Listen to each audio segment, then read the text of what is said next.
Space provides a lot of inspiration for students. So I think there's several reasons why we should spend money in space.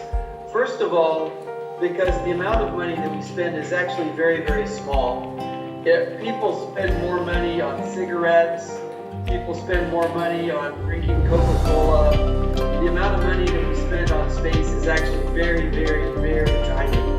Student organization. Right now, there are organizations all over the world called Students for the Exploration and Development of Space, SETS.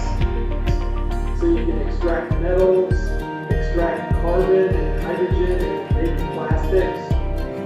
These are all things that will then help you get a job in this area. You can also start your own business. The question is, can we generate energy without a source? Which the source would be the sun, or we have to bring something with us for energy from Earth. Like we could bring hydrogen in nature, and it turns out that Find any evidence I will show that proves extraterrestrial life is possible or not. we know that everything that we know about life so far. Well, let me ask you: do you mean advanced, intelligent life, or do you mean simple life, like microbes? Instead, why do we spend million or billion dollars every year on universe and trying to find another planet? We have Earth. Let's save Earth instead finding another planet to live in. So for example, a robot can look like a car. And so we make robots to do mining in space.